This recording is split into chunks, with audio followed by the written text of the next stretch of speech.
I lost control the night I said his name into a federal microphone. That was the sentence every financial news anchor repeated on loop for 72 hours straight. Captions scrolled underneath Devo Okafor's face on every screen in Manhattan. 14 words. And those 14 words cost him $460 million in market value before the sun went down. I need you to understand something before this story begins. I've watched powerful men crumble before. I've covered earnings disasters and hostile takeovers and board coups that lasted less than a business cycle. But I have never, not once in 20 years of financial journalism, watched a man of Devo Okafor's caliber walk to a federal microphone and choose to burn his own empire down. Not under duress, not with a gun to his temple. He walked up there like he had already calculated exactly what it would cost him, and he opened his mouth anyway. The courthouse steps were packed so tight that morning you could feel the body heat rising off the crowd in visible waves. Cameras clustered 3 rows deep. Every major outlet, every financial desk, helicopters circling overhead so low the audio feed kept cutting in and out with rotor wash. Devo stood in a charcoal suit, no tie, collar open one button, and the man looked like he had slept 8 hours. That was the part that scared people. He wasn't pale. He wasn't sweating. He was steady in a way that made no sense given what he was about to say. The Okafor Group stock ticker was displayed live on 3 separate screens behind a press pool, and it was already moving. Down 4 points before he even reached the podium. Down 6 when his hands touched the sides of the lectern. Wall Street had been leaking the story in fragments for 48 hours, so the institutional investors were already running. But the retail shareholders, the everyday people who had bought into the Okafor Group because Devo made them believe in something, they were still holding, still watching, still hoping the man they trusted would explain this away. Hi viewers, have you ever watched someone publicly sacrifice everything they spent their whole life building and felt, somewhere deep in your chest, like it was the most powerful thing you'd ever seen? Drop the word power in the comments right now if you have. Beside Devo stood a man that most of the cameras hadn't identified yet. Slender, dark-skinned, wearing a plain black jacket, collar up. Standing close enough to Devo that their shoulders almost touched, but not quite. No handler. No attorney.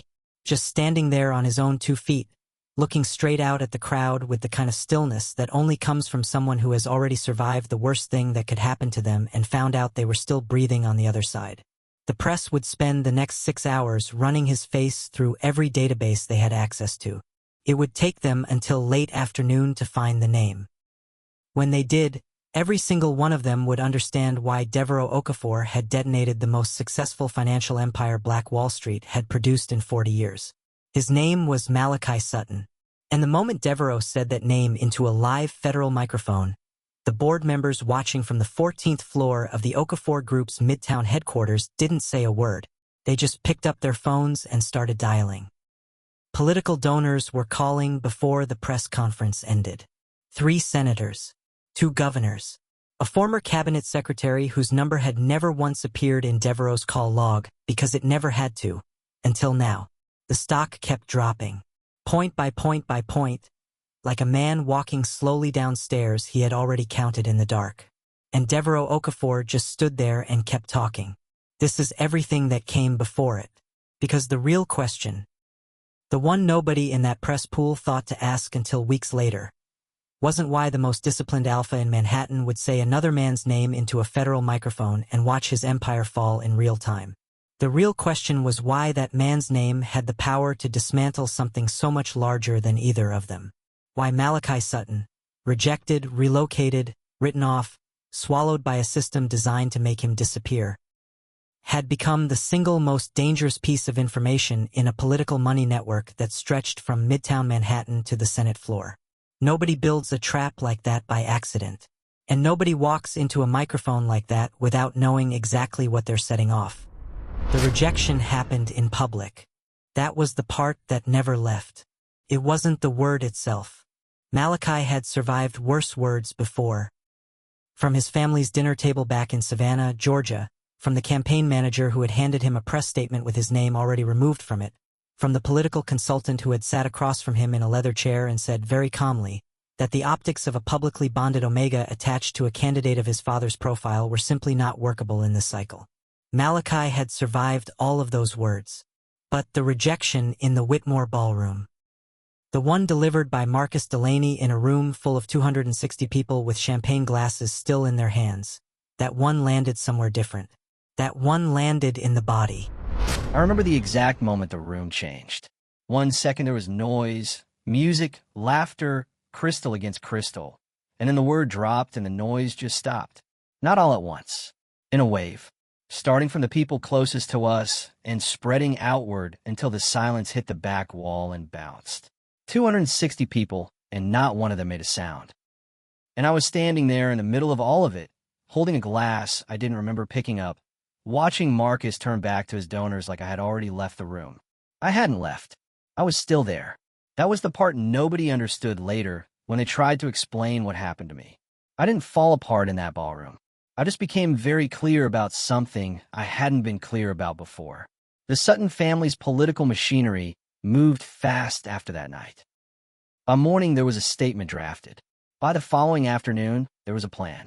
Malachi would take an extended leave. Image rehabilitation through distance.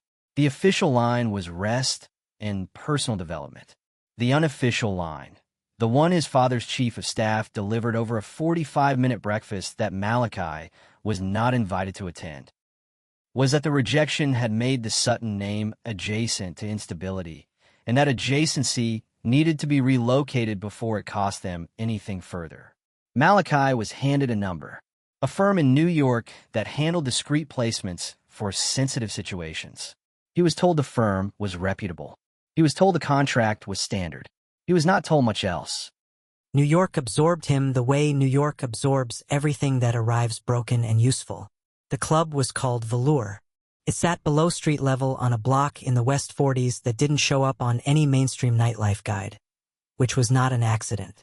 The clientele was financial. Old money, new money, and the kind of money that didn't have a name because it moved through too many holding companies to trace on a Tuesday. The management was careful. The lighting was designed so that no one inside could be clearly photographed from any angle.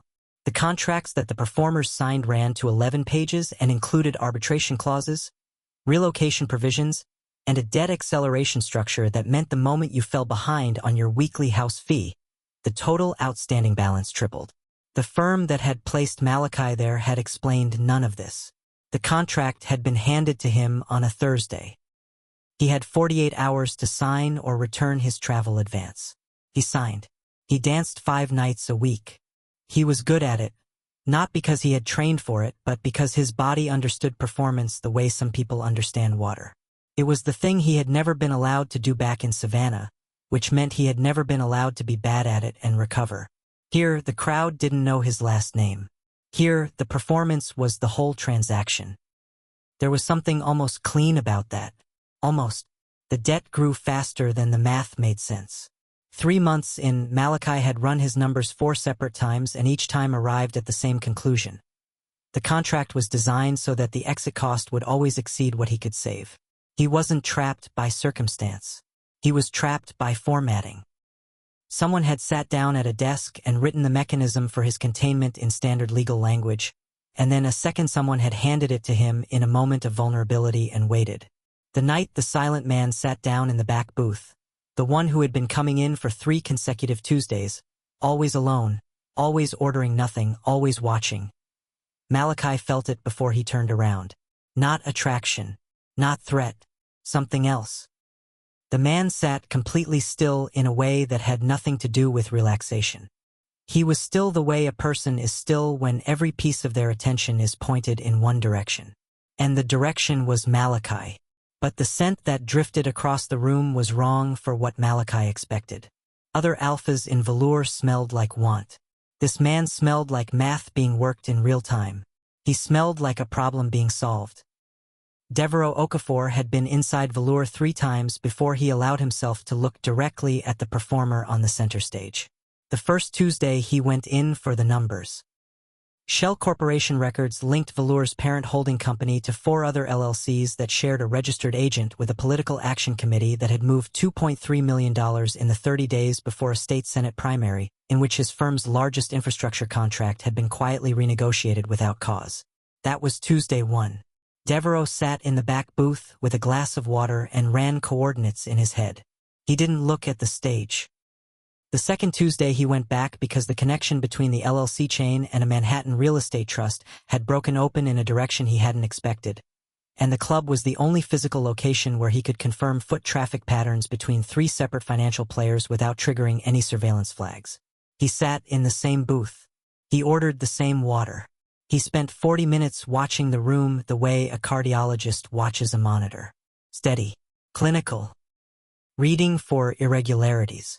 The third Tuesday he arrived 12 minutes later than usual because a board call had run long, and when he sat down the performer was already midway through a set, and Devo looked up because he was recalibrating his sight line, and then he did not look away for 11 minutes. He told himself it was the stillness. The performer moved through choreography with a kind of controlled precision that read completely differently from everyone else on that stage. Where the others projected pleasure or invitation or performance, this one projected endurance. And endurance, Devo had learned to recognize across 38 years of living inside systems designed to grind things down, looked completely different from strength. Strength was a choice. Endurance was what happened when choice had been removed and the body kept going anyway. He ran the performer's face against the venue's public-facing promotional material before he left that night. The name listed was a stage name. He ran the stage name against the LLC records the following morning and found nothing. He ran the physical description plus the venue employment timeline against the registered Omega relocation services that operated out of 3 southern states and found a result within 40 minutes. The result connected to a Savannah, Georgia address. The Savannah address connected to a surname that connected to a political family that Devo had seen referenced 3 times in the campaign finance documents he was already building a case around. He stopped moving for a full 60 seconds when he understood what he was looking at. The performer wasn't incidental to the network. The performer was evidence. Specifically, he was evidence that the system of predatory Omega relocation contracts cycling through venues like Velour was not operating independently of the political money structure. It was downstream of it. The same donors who funded the campaigns also owned the firms that placed the Omegas. The same legal language that protected the campaign finance arrangements protected the debt structures in the performance contracts. It was one system. It had just been built to look like 2 separate problems so that investigators would never pull the thread from the right end. Devo was not an investigator. He was a financial architect, which meant he understood, in a way that most investigators didn't, that the fastest way to collapse a system wasn't to attack it from outside. It was to acquire a load-bearing piece of it. He had done this 11 times across his career. He knew the sequence. He knew the cost. He had never done it in a situation where one of the load-bearing pieces was a person.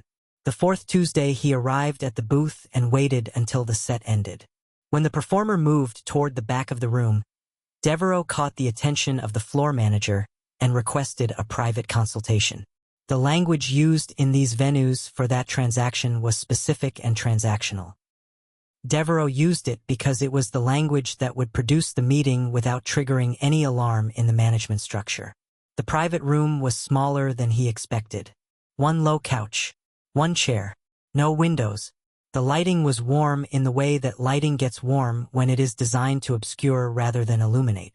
Malachi Sutton walked in and stopped when he saw Devo wasn't positioned the way clients were usually positioned. He was in the chair, not the couch. Upright. Both feet on the floor. Watching the door. Malachi stood near the entrance and said nothing. Devo said nothing for 8 seconds.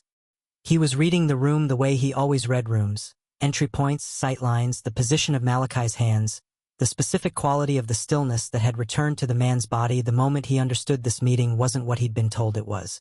Then Devo asked, "Do you like working here?" For words. Quiet. No framing. No softening.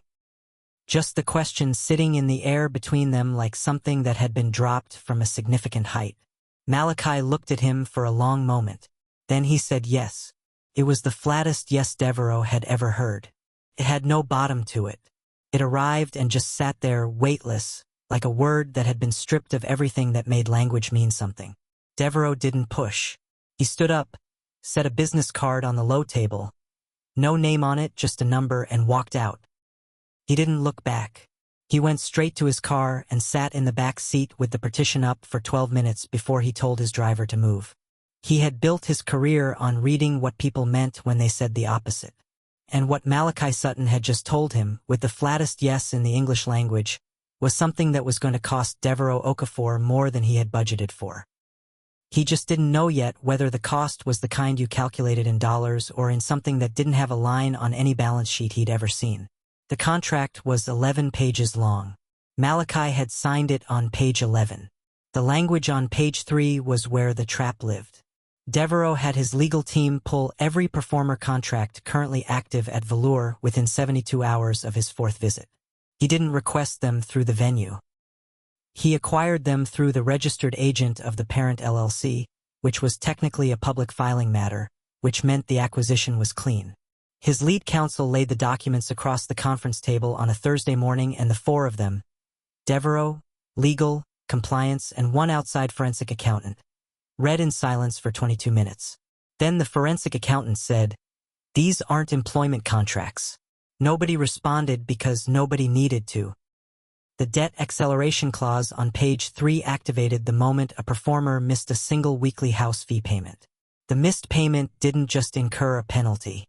It converted the total outstanding advance, travel, housing, wardrobe, training into an immediately callable debt at a rate that the contract described as the prevailing alternative lending rate, a phrase with no legal definition and no regulatory ceiling.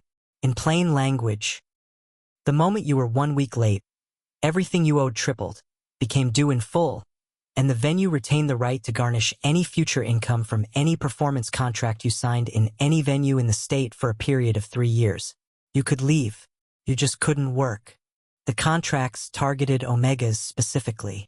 Not in language, the documents were drafted to be presentation neutral, but in structure. The advance amounts were calibrated to the average relocation cost for an Omega displaced from a southern state following a public bonding rejection. The timeline of the debt acceleration matched the typical emotional recovery window of a recently rejected Omega. The wardrobe and training fees were bundled into the advance in a way that made them invisible until the performer tried to calculate what they actually owed. Someone had done the research. Someone had sat in a room and worked out the exact financial architecture that would catch a specific category of vulnerable person at the exact moment they were most likely to sign something without reading page 3. "How many venues are running this contract structure?" Devereaux asked. His compliance lead set down her papers. "We've identified 7 in Manhattan, 14 in the tri-state area. The registered agent links suggest there are at least 30 more operating under affiliated LLC chains in 11 other states." Devereaux looked at the number on the page in front of him. He looked at it the way he looked at all numbers, without sentiment, working the math forward to its logical output. Then he asked for the campaign finance cross-references. The political money trail was less clean than the contract trail, but it was there. 3 of the 7 Manhattan venues had ownership connections through 3rd and 4th tier LLCs to a political action committee that had donated to 9 different state and federal campaigns in the last election cycle. The PAC's donor list included 2 names that appeared in Devereaux's existing Okafor Group research. One was a real estate trust whose regulatory approvals had moved unusually fast through 2 separate city agencies in 18 months. The other was a name Devereaux recognized from a fundraising dinner he had attended 4 years ago, a man who had gripped his hand at the end of the night and said, in a voice too low for the room to hear, that he admired what Devereaux was building and hoped they could find alignment someday. Devereaux had smiled and moved on and filed the interaction in the category of things he did not intend to touch. He pulled that file now. The system worked like this. The venues generated cash. The cash moved through the LLC chains to the PAC. The PAC distributed to campaigns. The campaigns generated regulatory goodwill. The regulatory goodwill protected the real estate trust. The real estate trust generated more cash than the venues ever could. The venues were the entry point. They were also the filter. They existed to produce a specific kind of person in a specific kind of financial situation, and that person's situation. Their debt, their legal exposure, their geographic displacement, served as leverage. Not just against them, against anyone who had ever been close to them. A senator's Omega son trapped in a performance contract debt structure was not a scandal waiting to happen. He was a guarantee. He was the reason a senator made certain calls and didn't make others. Malachi Sutton was not collateral damage.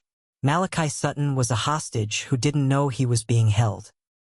Devo stood up from the conference table and walked to the window. Manhattan spread out below him in gray morning light. He could see the block where Velour was located from this floor. You couldn't see the club itself, it was below street level, which was the point, but you could see the block.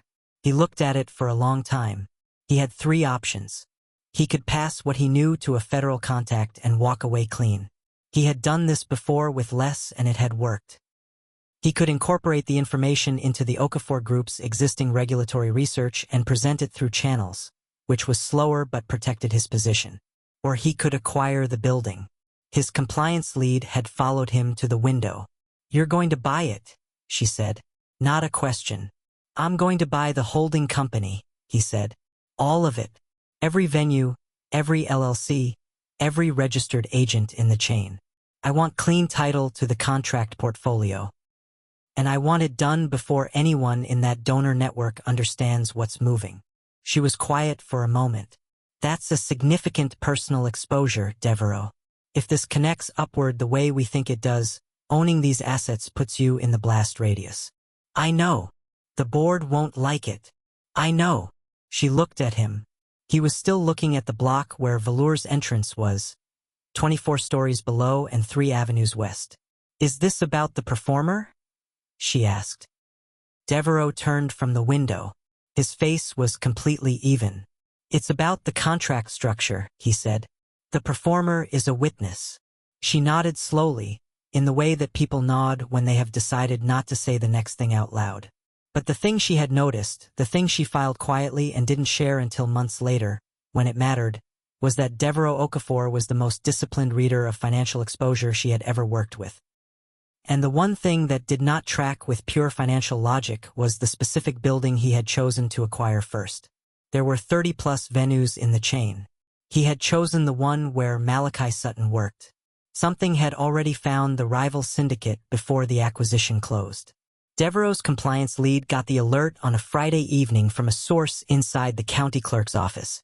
A third party had flagged the LLC chain for a competing acquisition inquiry. The source didn't have a name, just a filing timestamp and a notation that the inquiry had originated from a law firm that Devo's team had seen exactly once before, in a document trail that connected to the same donor network they were already investigating. The rival didn't want the venues. They wanted to know why Devo did. And once they understood that, once they traced his interest from the building to the contract portfolio to the specific performer whose family name appeared in 3 separate campaign finance documents, they would understand something far more valuable than real estate. They would understand exactly how to use the one thing Devo Okafor had not yet admitted, even to himself. The acquisition closed on a Wednesday. By Thursday morning, the Okafor Group's communications team had drafted a press release describing the purchase as a strategic real estate diversification play in the Manhattan entertainment corridor. The financial press accepted this immediately because the numbers made sense on the surface and because Devo Okafor's numbers always made sense on the surface. That was the brand, that was the 20-year record, that was the thing institutional investors paid for when they bought into the Okafor Group. He moved. It was clean. You could trust the geometry. The board approved the acquisition 8-1. The dissenting vote came from Constance Beaumont-Price, a board member who had been on the Okafor Group's advisory structure since the second fund and who had a specific talent for identifying when Devo was acquiring something for a reason he hadn't disclosed. She sent him a 2-line message that evening. Noted the departure from sector focus. "We'll revisit when the rationale is legible." He read it twice and did not respond. By Friday, every performer contract currently active under the Velour LLC chain was technically under Okafor Group ownership. Devereaux's legal team issued formal notices of contract review to all active parties, which was standard procedure in an acquisition of this kind and which, to the club's management, looked like routine due diligence. It was not routine due diligence. It was the mechanism by which Devereaux intended to declare every debt acceleration clause in every contract legally unenforceable, pending review, which under the terms of the acquisition gave every performer 30 days of protected status during which the venue could not pursue any outstanding debt collection action. Malachi's debt freeze notification arrived in the form of a certified letter to the address the club had on file, which was a room in a residential hotel on the west side. He read it standing in the hallway outside his door in the middle of the afternoon because the mail slot was in the hall. He read it twice. Then he went back into his room and sat on the edge of the bed and looked at the wall for a long time. His cell phone rang that evening. The number matched the one on the business card that had been left on the low table in the private room 3 weeks ago. He let it ring 4 times before he answered. Devereaux's voice was the same as it had been in the private room. Measured. No warmth added, no warmth removed. He explained the acquisition in factual terms. He explained the contract review process and what it meant for Malachi's outstanding balance. He said there was a relocation option available if Malachi wanted it. A furnished apartment on the Upper West Side, covered under the Okafor Group's Performer Welfare Initiative. No strings attached. He said there was also a formal consulting retainer available if Malachi was willing to provide a documented account of his contracting experience with the venue, which would support the legal review. He said both options were fully optional. Malachi listened to all of this without interrupting. When Devereaux finished, there was a pause. "No," Malachi said. Devereaux waited. "I won't take the apartment," Malachi said. "I won't take the retainer. I'm not relocating." Another pause. "The contract review protects your debt status regardless of whether you—" "I heard you." Malachi's voice was steady in a way that was almost identical to the steadiness Devereaux carried in his own voice, which was not something Devereaux registered consciously in that moment but which would come back to him later with significant force.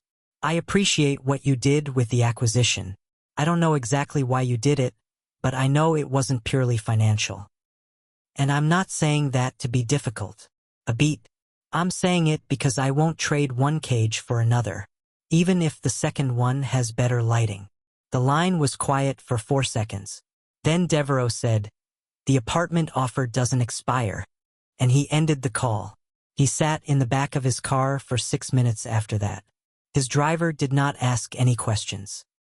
The car was parked outside a building on Park Avenue where Devereaux had 3 more meetings scheduled before 9 o'clock, and none of them had started, and he was sitting in the back of his car in the dark with his phone face down on the seat beside him, and for the first time in an interaction that had been entirely within his control from the moment he walked into Velour, something had slipped sideways. He had run the scenarios before making the call. He had expected acceptance, negotiated terms, or a counteroffer. He had not budgeted for a clean refusal delivered in a voice that sounded like it knew something about him. He had not budgeted for the specific quality of dignity in Malachi Sutton's no, the kind of no that doesn't come from anger or pride but from a person who has already done the math on what it costs to keep compromising and decided the price is finally too high. He recognized that kind of no. He had said it himself once, a long time ago, in a room that no longer existed, to a man who hadn't expected it either. His compliance lead called him the following morning with the news about the rival syndicate's filing activity. They were moving, not on the venues, on the narrative. 3 separate financial blogs with known connections to the donor network had published pieces questioning the strategic rationale of the Okafor Group's entertainment corridor acquisition. The language was careful, but the signal was clear. They were building a story, and the story they were building wasn't about real estate or contract law or political money. The story they were building was about Devereaux Okafor and why a man of his profile and discipline had walked into a below-street-level performance venue in Midtown Manhattan 3 times in 1 month and then bought the building. They had done what Devereaux's compliance lead had done. They had traced his interest from the acquisition back to the specific venue, back to the specific booth, back to the specific performer who had been standing on a stage on the first Tuesday Devereaux had allowed himself to look directly at the center stage. They knew about Malachi. And the morning before Devo could fully calculate what that meant, before he could run the exposure forward to its logical output and build the counterposition, a file landed in his personal email from an address he didn't recognize. Inside the file were Malachi Sutton's original rejection records from the Whitmore Ballroom event in Savannah, Georgia, his documented Omega status, his family affiliation, his relocation paperwork, his debt balance, his performance schedule for the last 4 months, everything, organized and labeled and ready for distribution to the same financial press that had just published 3 pieces questioning Devo's judgment. The rival syndicate wasn't going to expose the predatory contract system. That would expose them too. They were going to do something cleaner, something older, something that didn't require a single federal filing. They were going to use Malachi to make Devo look compromised. And a compromised Devo was a Devo who couldn't take them down. There was no next move on any balance sheet Devo had ever built that accounted for this particular variable. He had acquired the building. He had freed the contract. He had run the system. And the system had already found the one pressure point he hadn't fully admitted he had. He picked up his phone. He called his board chair. The call went to voicemail. He called his outside counsel. The call connected and he said, very calmly, I need a full media exposure protocol on my desk by end of day, and I need you to assume that everything becomes public. There was a pause on the other end. Then his counsel said, everything? Devo said yes. He meant Malachi. He meant the booth. He meant the 4 Tuesdays and the business card and the call and the refusal that had cost him 6 minutes of stillness in a parked car on Park Avenue. He meant whatever was happening inside his own architecture that he had not yet named and was not sure he was going to be able to contain much longer. Everything. The headline hit at 6:14 in the morning. Malachi saw it on his phone before he was fully awake. Okafor's obsession. Billionaire alpha compromised by rejected Omega dancer. The image underneath was pulled from the Whitmore Ballroom. Someone had gotten it from a guest's social media archive, and it had been cropped and sharpened to center Malachi's face at the exact moment Marcus Delaney turned away. His expression in the photograph was the one he hated most. Not sadness. Not anger. The expression of a person who has just understood something and cannot yet decide whether to collapse under the weight of it. The photograph had captured the 3 seconds between understanding and composure, and whoever had distributed it to the press had understood exactly what they were selecting for. By 7 o'clock, the story had 26,000 shares. By 9, it had broken into mainstream financial news. By 10:30, 3 separate op-eds had been published under variations of the same framework.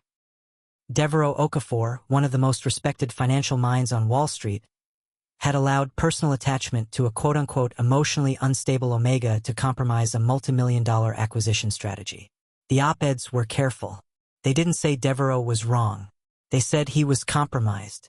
And compromised, in the language of institutional investors, meant unpredictable. And unpredictable meant risk.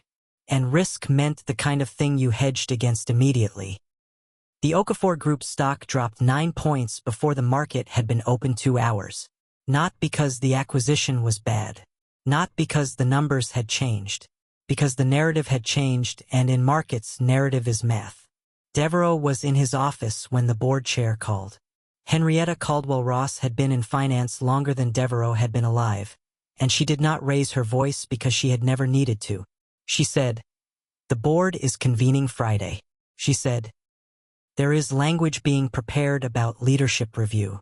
She said, "I am telling you this as a professional courtesy, and I expect you to use the information wisely." Then she ended the call, and the room was quiet, and the ticker on Devo's secondary screen showed the Okafor Group down 11 points, and it was still moving. His communications director, a sharp, unflappable woman named Priscilla Fontaine-Webb, arrived in his office at 11 with a legal pad and a look on her face that Devo recognized as the specific expression she wore when the situation had moved past what communication strategy could solve alone. She laid the pad on the desk. There were 3 options outlined. Option 1. Full media silence. Legal response only. Option 2. Controlled statement through a trusted outlet. framing the acquisition as strategic and dismissing any personal narrative as competitor interference. Option 3. She paused before she said it. Full transparency, personal and professional, which she noted was high risk, high exposure, and the only option that had any chance of flipping the narrative rather than managing it. Devo read all three. He looked at option 3 for a long time. Then he looked out the window. Across town, in a residential hotel room on the west side, Malachi Sutton had turned his phone face down at 7:15 and had not touched it since. He had dressed. He had made coffee with the small pot on the bathroom counter. He had sat at the window and watched the block below where people moved through their ordinary morning, and he had run through a series of calculations that had nothing to do with money. He knew what the story was. He had lived inside versions of it his entire adult life. The omega as destabilizing force, the omega as liability, the omega as the thing that weakened men who should have known better. He had watched that story get told about him in Savannah when Marcus Delaney turned away. He had watched it get formatted into a political consulting memo that described him as an image problem. He had watched it get built into a legal contract designed to keep him quiet and payable and out of rooms where decisions got made. And now here it was again, wearing new clothes, running on different screens, but the same story, the same function, the same instruction to everyone watching. This is a person you should dismiss. The difference this time was that Malachi was not in the Whitmore ballroom.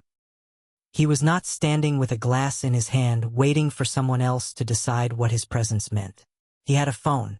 He had a contact at a network affiliate whose assistant had reached out twice in the last month asking for any comment on the Velour acquisition.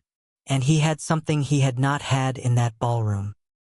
3 months inside a contract structure that had now been legally dissected by the Okafor Group's counsel and confirmed as systematically predatory against a documented and specific class of people. He picked up his phone. Not to call Devo. He already knew that Devo would tell him to wait, to let the legal strategy move, to stay out of the press cycle. Devo was a man who believed in controlling the sequence of information, and Malachi understood that logic. He also understood that he was not a piece of information. He was a person, and persons did not wait for optimal timing. They moved when they had something true to say and enough ground under their feet to say it from. He called the network affiliate. He asked for a live segment. He said he had a personal statement to make and he did not want editorial preparation. He said it would take less than 4 minutes and it would be the most watched 4 minutes the outlet ran that week. The producer on the other end was quiet for exactly 3 seconds. Then she said, "Tomorrow morning, 8 o'clock, we'll clear the slot." Malachi said yes. He ended the call. He set the phone down on the windowsill and watched the block below and breathed. In the Okafor Group's headquarters, Devo's secondary screen showed the stock at down 13 points and still moving. His compliance lead had forwarded an internal note from the board's outside counsel. The language in the note was careful, but the word removal appeared twice. Devo did not know about the morning interview. He would not find out until 6 hours before it aired, and that was already too late to stop it. Not because he would have tried, but because the moment he heard about it, the only thing he felt underneath the calculation and the exposure mapping and the rapid assessment of every variable that just shifted was something that he did not have a column for on any spreadsheet he had ever built. It felt, against every instinct he'd spent 38 years developing, like relief. 8 o'clock, live. The set was simple. 2 chairs, 1 moderator, 1 guest. The lighting was the kind of lighting that news programs used when they wanted to project sincerity, warm, direct, no-fill shadows. Malachi sat in the right chair in a plain white shirt, no jacket, hands in his lap. He had not brought notes. He had not prepared remarks beyond the 3 points he had mapped out in his head on the walkover, and 2 of those points were just anchors, not scripts. He did not want to sound prepared. Prepared was the register of people who had something to protect. Malachi had already lost everything that could be taken, which meant the only thing left to protect was the accuracy of the record. The moderator, Denise Quartermain, had been in broadcast journalism for 19 years. She was known for not softening questions, which was exactly why Malachi had chosen this outlet. He did not want softened questions. Soft questions let the audience wonder what the harder version would have revealed. He wanted the hard version. He wanted the audience to see him handle it and stay standing. Denise opened. You've been at the center of a story this week that has moved markets and is now prompting questions about the leadership of one of the most significant financial firms in the country. I want to give you the chance to respond directly. What do you want people to understand? Malachi looked at the camera. He had practiced this too, not the words but the decision about where to look. Most guests looked at the moderator. He looked at the camera. Because the person he was talking to was not Denise Quartermain. It was the person watching alone at home who had been told their whole life that rejection was the final word on their worth. He said, "Yes, I was rejected. Publicly. In a room full of people by someone I thought I knew, in front of everyone we both knew. And I want to say something about that, clearly, so it can't be misquoted. I survived it. I am still here. That is not shame. That is proof." Denise didn't move. The room didn't move. The 4-second silence that followed was the kind of silence that happens when something true lands in a space that wasn't built for truth and the structure has to adjust. Then Malachi said, "I'm not here to talk about Darius Okafor. I'm here to talk about a contract structure that I signed 18 months after that rejection, in a moment when I had limited options and less information, that has since been identified by independent legal review as deliberately designed to trap people in my exact situation. I want that on record, not because it happened to me, because it is still happening. To other people. Right now. Today. And the fact that my name is attached to a man of Darius Okafor's profile is the only reason anyone is talking about it at all, which is its own kind of indictment of whose stories we decide are worth telling." It was 41 seconds of television. Denise asked 3 follow-up questions and Malachi answered all 3 in the same register. Steady, specific, not angry, not fragile. He did not perform suffering. He did not perform triumph. He sat there and told the truth in plain language, and the camera stayed on his face the entire time because the director in the booth understood, in the way that good directors understand, that you do not cut away from something that is actually happening. The clip was shared 400,000 times before the segment ended. By 9:15, the narrative had flipped. Not completely. Not without resistance. But the op-eds that had framed Malachi as a liability were now being answered by a volume of response that the financial press had not anticipated, because they had modeled the story as a financial story, and it had become a human one, and those moved differently, faster, wider, and they didn't stop at the edges of the investor class. The Okafor Group stock, which had been down 13 points at market open, stopped falling. It held. Then, at 9:47, it moved up 2 points. Not a recovery. A signal. The kind of signal that means the room has not decided yet, but it is listening again. In a federal building 4 blocks from the Okafor Group's headquarters, a different kind of movement was happening. The agency that had been conducting a quiet parallel review of the campaign finance documents that Devo's team had turned over 6 weeks earlier, turned over cleanly, through proper channels, without announcement, had been watching the Velour acquisition, the rival syndicate's filing activity, and the media cycle with the specific attention of people who had been waiting for the moment the water level rose high enough to act. The morning interview was not the trigger. It was the confirmation that the trigger conditions had been met. That afternoon, the agency issued a formal subpoena to the registered agent of the LLC chain that owned 23 of the 31 identified venues in the national network. The subpoenas were sealed initially, but sealed subpoenas in federal proceedings involving LLC chains with known connections to political action committees did not stay sealed for long. A compliance attorney connected to one of the downstream donors received notice from her client by 3 o'clock. By 4 o'clock, she had called 2 of the 9 affected senators' offices. By 5 o'clock, Devo's outside counsel had received 3 separate calls from parties he had never personally spoken to, all asking variations of the same question. How deep does this go? Deep, Devo told each of them through his counsel. Deeper than any of them had looked yet. He was at his desk when the second call came in, not from a senator's office, not from the board. From Constance Beaumont Price, the dissenting vote on the acquisition. She did not ask about the stock. She did not ask about the board review. She asked only one question. Was this the plan from the beginning? Devo looked at the window. Manhattan was going gray with early evening and the lights were coming on in the buildings across the avenue. He thought about the first Tuesday in the back booth. He thought about the business card left on a low table. He thought about the 6 minutes in a parked car on Park Avenue that he had not fully explained to himself yet. Yes, he said. And no. Constance was quiet for a moment. That's the most honest thing you've said to this board in 3 months. She ended the call. The federal audit triggered by the subpoenas had now made Devo Okafor's name adjacent to a dismantled political money network. Not as a target, but as the mechanism that had exposed it. The distinction mattered legally. It did not matter in the press. In the press, adjacent was adjacent. And the question that had been forming in the back of every financial journalist's mind since the morning interview was now fully assembled and arriving at his office from 12 different directions at once. Did Devo Okafor orchestrate the collapse of this network deliberately, from the inside, using his own acquisition as the instrument? The answer was yes. The question was whether that made him a threat or a witness. And the answer to that question was going to determine everything that happened next. The offshore accounts froze on a Thursday. 31 accounts across 9 holding entities, 2 Caribbean jurisdictions, and 1 Delaware trust structure that had been formatted to look like an estate planning vehicle but had been identified by federal forensic accountants as a transit point for political contribution laundering. The freeze was simultaneous. That was the part that told the people inside the network that this was not a preliminary action. Preliminary actions were sequential. This was a net dropped all at once, which meant someone had the full map before they moved.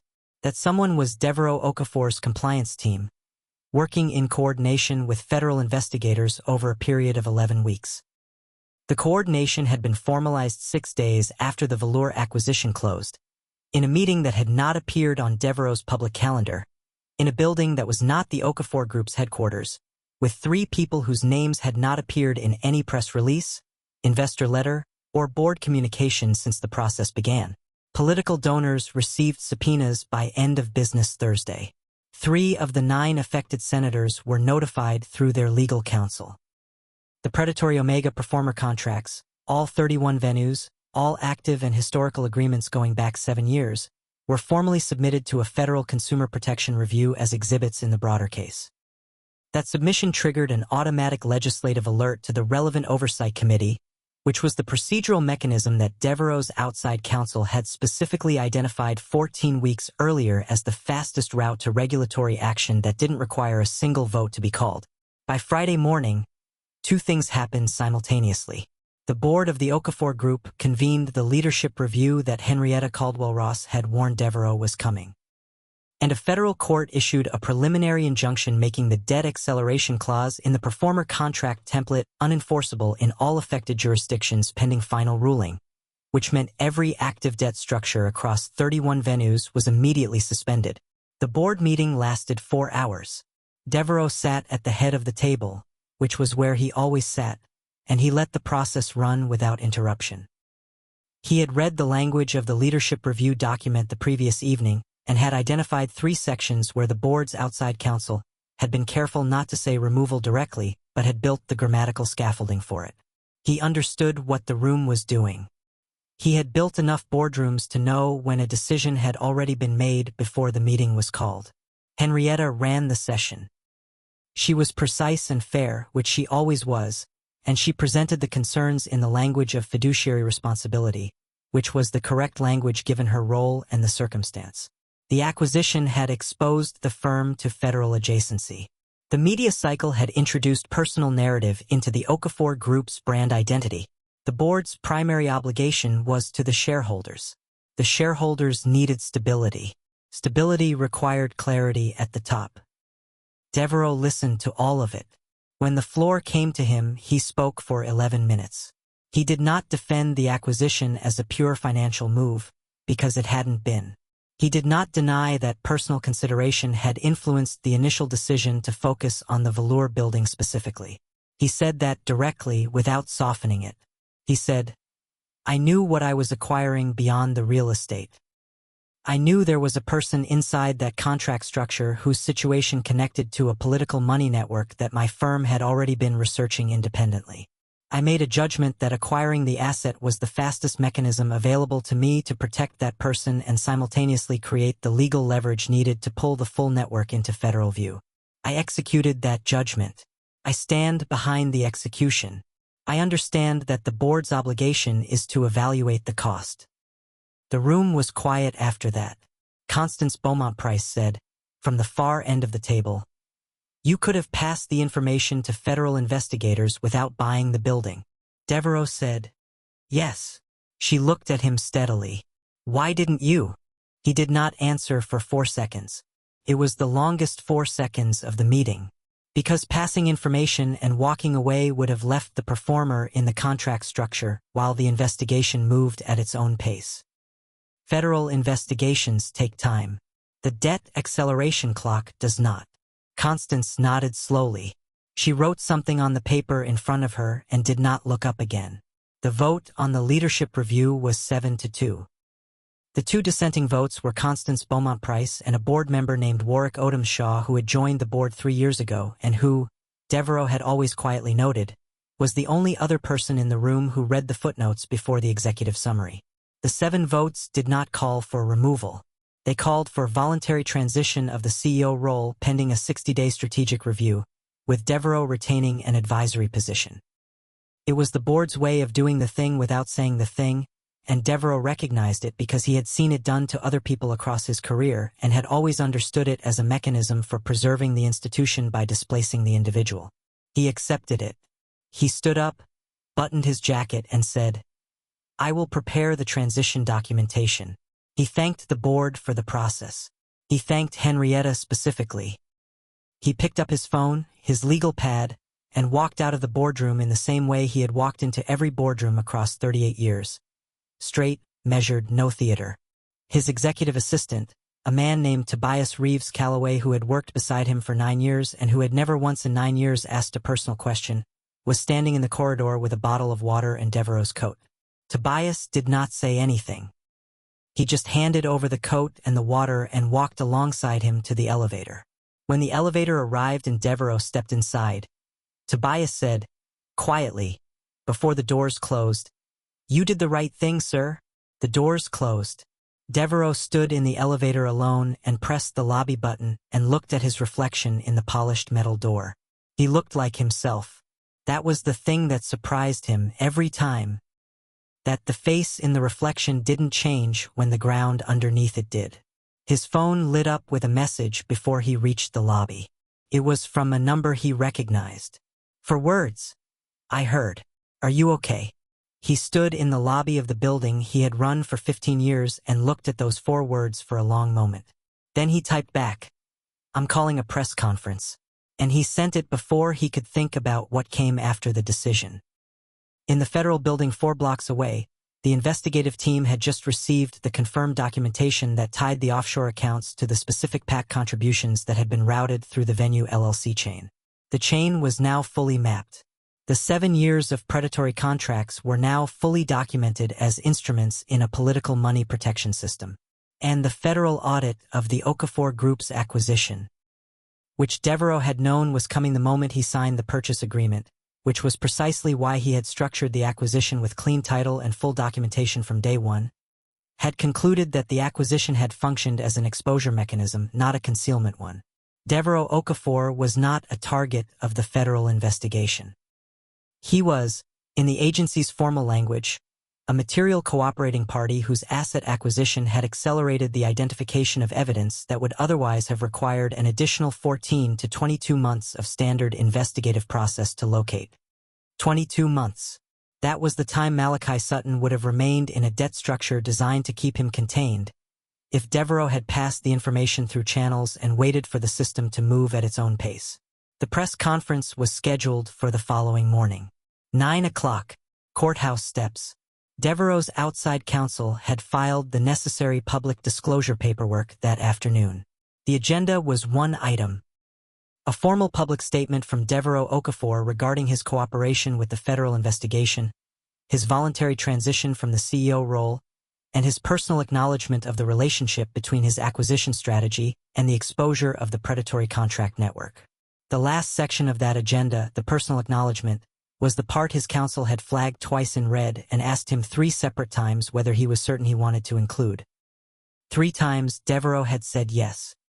He spent that evening in his apartment on the 31st floor, alone, with the city spread out below him in a pattern of light that he had looked at for 15 years and never fully stopped finding astonishing.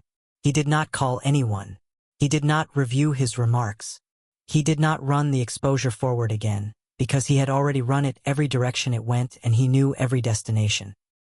There was only one thing left that he had not fully calculated, and it was not on the courthouse steps, and it was not in the federal filing, and it was not in the board's transition documentation.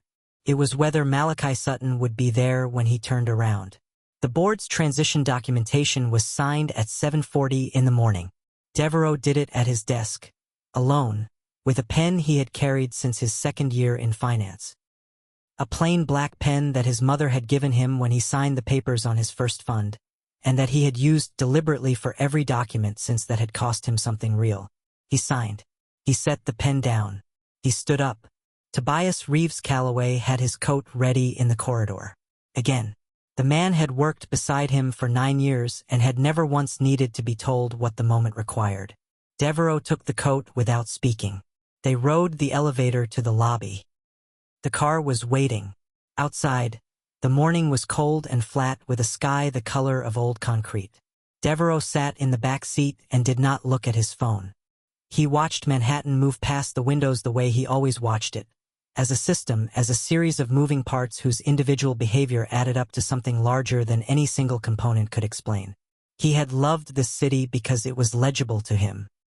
Because underneath the noise and the scale and the performance of it, the actual structure, the money, the power, the pressure points, had always been readable if you knew what you were looking at. He had built a career on reading it faster and more accurately than anyone else in the room. What he had not expected, across 38 years of reading rooms and systems and financial structures, was that the thing which finally cost him the room would not be a bad read. It would be a correct one. He had read Malachi Sutton accurately from the 3rd Tuesday in the back booth. He had read the contract structure accurately. He had read the political money network accurately. He had read the acquisition mechanism and the federal exposure and the board's response and the media cycle and the rival syndicate strategy and the precise leverage point they would use against him, all of it accurately in sequence before the events confirmed the reading. The part that had not been a calculation was the 6 minutes in the parked car on Park Avenue.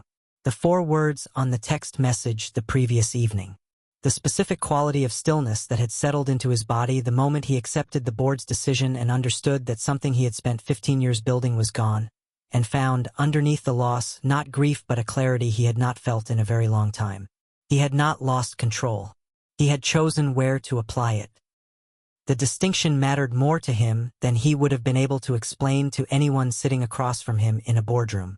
It mattered because control, in the way Devo had always used the word, was not about holding things together. It was about understanding which things were worth holding and which things you were holding out of habit or fear, or because the system around you had made the holding seem like the only responsible choice. He had held the Okafor group for 15 years with every instrument of discipline and precision and strategic intelligence he possessed. He had built it into something real. He did not regret the building. He also did not regret what the building had finally been used for. Those 2 things existed at the same time inside him without contradiction, which was something he had not expected to feel and which felt, against all financial logic, like a form of wealth. The car stopped at the courthouse. The press pool was already assembled. Cameras, anchors, photographers stacked 3 rows deep, the overhead sound of helicopter rotors doing their slow circles. Devo stepped out. The morning cold hit him in the face and he let it. He walked toward the steps without looking at the cameras, because looking at the cameras before you were ready to speak was how you gave them a moment that belonged to them. He was going to give them exactly what he chose to give them and nothing else. His outside counsel met him at the base of the steps. "Ready?" she said. "Yes," Devo said. He climbed the steps. He reached the podium. He put his hands on the sides of it the way he always did at a podium. Not gripping, just resting, because gripping communicated tension and he was not tense. He looked out at the press pool and at the cameras and at the screens behind them that he knew were showing the Okafor Group's ticker moving in real time. He spoke for 9 minutes and 40 seconds. He confirmed his cooperation with the federal investigation. He detailed, in precise language, the structure of the acquisition and its function as an exposure mechanism for the predatory contract network. He named the LLC chain. He named the PAC. He did not name individual donors because the federal proceeding was ongoing and his counsel had been clear about that boundary. He described the contract structure that had been used against Omega performers across 31 venues and confirmed that the preliminary federal injunction had suspended every active debt structure pending final ruling. Then he paused. It was a real pause, not a rhetorical one. The kind of pause that happens when a person moves from what they have prepared to what they have decided. The press pool registered it. The cameras held. He said, "I want to acknowledge publicly that my interest in this network was not solely professional. There is a man whose situation I encountered in the course of this investigation who has demonstrated, in the time that I have known him, a quality of integrity and courage under conditions specifically designed to eliminate both. His name is Malachi Sutton. He has not asked me to say his name today. I'm saying it because the record should reflect that the person at the center of this story is not a liability, not a scandal, and not a footnote. He is a witness to a system that we are now dismantling. And his willingness to speak publicly last week, without preparation and without protection, is the reason this network is being taken apart faster than it would have been otherwise." He stopped. He did not add anything. He did not soften it or frame it further or give the press pool any additional language to run through their interpretive machinery. He said the thing. He let it land. On the left side of the courthouse steps, behind the press pool's perimeter, a man in a plain black jacket stood alone and watched the podium. He had arrived 14 minutes before the press conference started. He had not told Devo he was coming. He had not told anyone. He had stood on the sidewalk for 4 minutes before deciding to walk up the steps and position himself inside the perimeter, because standing outside it would have been a different kind of statement, the statement of a person who was not sure whether they had the right to be present. Malachi Sutton had decided he was done making that statement. He watched Devo at the podium say his name. He heard it arrive in the open air in front of cameras and microphones and the full weight of Manhattan's financial press, said flat and clean with no apology and no theater. He felt it land somewhere inside his chest in a place that had been waiting a long time for a different kind of sound to reach it. He did not move. He did not signal. He stood there on his own 2 feet, present and visible, and let it be true. This was the moment the story had been counting down to since its first word. And it was quieter than anything the cameras had been built to capture. 3 days after the press conference, the legislation moved. It had been in committee for 11 months. A consumer protection bill covering predatory contract structures in the entertainment and performance industry, with specific language addressing debt acceleration clauses designed to exploit financially displaced individuals. The bill had been stalled at the markup stage, which was the stage where bills went when there was enough support to keep them alive but not enough urgency to push them through. The subpoenas, the frozen accounts, the federal injunction, and the 44 seconds of live television in which Malachi Sutton had looked directly into a camera and said, "I survived it. That is not shame, that is proof." Those things together produced a condition that committee chairs referred to as political momentum and that everyone else recognized as the moment the cost of inaction finally exceeded the cost of action. The vote was not close. The bill passed the committee stage by a margin that surprised the analysts who had been tracking it, because the political donors most invested in killing it had just been subpoenaed, which had a clarifying effect on the calculations of everyone who had previously been hedging. The final language included a provision that made the debt acceleration clause structure that had been used across 31 venues unenforceable nationally, not just in the affected jurisdictions. Every active contract of that type in every state was subject to immediate review. The provision was retroactive for 7 years. That meant every person who had been trapped in that structure for the last 7 years now had a legal pathway to discharge. There were 214 of them. Malachi's counsel, a woman named Adiz Nwosu Harrington, who had taken his case pro bono the week after the morning interview aired, had confirmed that number by end of business on the day the bill passed. 214 people, most of them Omegas, most of them from southern states, most of them with the specific profile of someone who had experienced a public disruption to their social or family standing and had been relocated through a placement firm that was downstream of the same donor network now unraveling in federal court. Malachi sat with that number for a long time. He sat with it the way you sit with something that is too big to fully absorb, but that, with the part of you that understands things before your mind catches up, has been the actual shape of the thing you were inside all along. He had signed one contract. He had been one person in one venue in one city.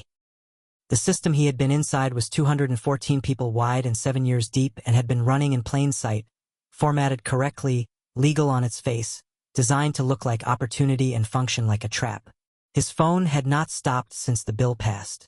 Media requests, advocacy organizations, a university professor writing a paper on Omega labor exploitation, 3 separate documentary inquiries.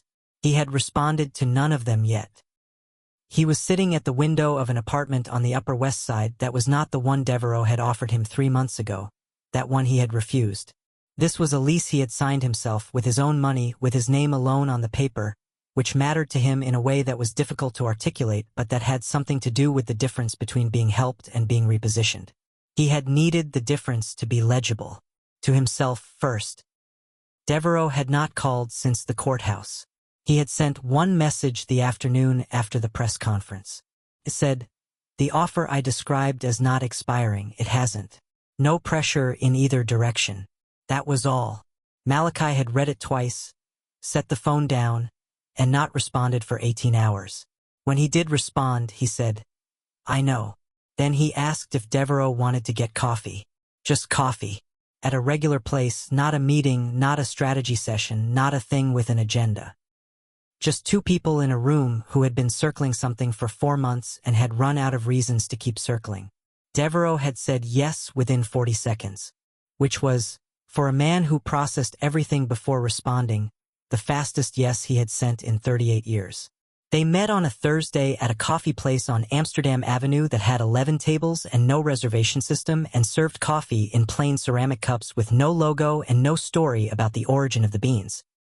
They sat across from each other for the first time in a space that was not a club, not a private room, not a courthouse, not a television screen, not a gap across a phone line. Just a table. Morning light coming through a window at an angle that made the steam from both cups visible. Malachi looked at Devo across the table and saw, for the first time without the interference of the system they had both been operating inside, the person, not the profile, not the acquisition mechanism. Not the man at the podium or the man in the back booth or the financial architect who had moved 31 buildings to pull a political money network into federal view. Just a person sitting across a table with a ceramic cup, with the same quality of stillness that Malachi had read correctly the first night in velour and had not stopped reading since. They talked for 2 hours and 40 minutes. About nothing that mattered to anyone outside the room. About things that only mattered to them, which was the category of conversation that Darius Okafor had not had with another human being in a significant number of years and which he had, until approximately 4 months ago, not identified as something he was missing. The Okafor Group named its new CEO the following week. Constance Beaumont Price, who had cast one of 2 dissenting votes against Devereux's transition, accepted the acting chair role during the search process. The firm's stock, which had been down 13 points at the worst moment of the media cycle, had recovered to 3 points above its pre-story baseline within 11 trading days. The acquisition of the Velour Holding Company remained on the Okafor Group's books, now restructured as a non-profit entertainment venue foundation with an independent board, all performer debt from the previous contracts fully discharged, and a legal advocacy fund seated with $3 million that Devo contributed personally. The federal case continued. The donors, the senators, the PAC. All of it moved through the process at the speed that federal processes move, which was not fast but which was now inevitable. Devo was available to the investigation as a cooperating party and made himself available without complaint and without drama. He had known from the moment he signed the Velour acquisition that this was part of the cost. He had already calculated what he could afford to pay. He had paid it. What he had not calculated. What turned out to be the thing that no balance sheet in 38 years had ever given him a column for, was what it felt like to walk down the courthouse steps on the morning of the press conference and hear, from somewhere behind the press perimeter, the the specific quality of a silence that meant a person was choosing to be present when they didn't have to be. He had not looked. He had not turned around. He had kept his eyes forward and descended the steps the way he had ascended them. Straight, measured. But he had known. The way you know things that you've been reading for long enough. The way signal reaches you before you've consciously processed the data. Malachi had been there. 6 weeks after the coffee on Amsterdam Avenue, they were photographed together for the first time. Not staged. Not announced. Walking on a block in the West 60s on a Sunday afternoon. No handlers. No security barriers. Just two people moving through a city that had tried to use both of them against each other and had failed. Walking at the same pace with their shoulders almost touching in the morning light. The photograph ran in 4 outlets. Most of the captions described it as the Omega scandal photo. 2 of them got it right. One of the 2 said, "Billionaire steps down, builds something different." The other said only, "They walked away." Darius Okafor was asked about the photograph at a charity function 3 weeks later. He was asked whether he had any regrets about the chain of decisions that had begun with 3 Tuesdays in a back booth and ended with his name on a voluntary CEO transition agreement and a federal cooperation filing and a $2 million legal advocacy fund. He thought about the question for a moment. Not long. He had already known the answer since the morning he signed the transition documents with a plain black pen that had cost him everything real he had ever done. He said, "I didn't lose control. I lost the fear of being seen." The room was quiet. Then the room moved on, the way rooms do, because the world has a short memory for quiet things and a long one for loud ones. But the person standing closest to him, the one who had heard it and recognized it as the same sentence that had been living inside his own chest since the night he stood in a back room in a club below street level and told a stranger yes with the emptiest yes he had ever produced in his life, and understood for the first time that the lie and the truth had been sitting that close to each other all along. That person remembered. He would remember it the way you remember the moment a door opens that you had stopped expecting to open. Not with drama. With the specific steady quality of a thing that is finally, after a very long time, exactly where it belongs. If this story moved you, if you've ever had to survive something the world decided was your failure and found out it was actually your proof, hit subscribe right now and turn on notifications, because every story we tell on this channel is built for people who know what it means to keep standing when the room has turned away. Share this chapter in the comments and tell someone you know who needs to hear it today. Drop your thoughts below. Your words might be the thing that carries somebody through. This channel exists because you show up. Don't miss what's coming next.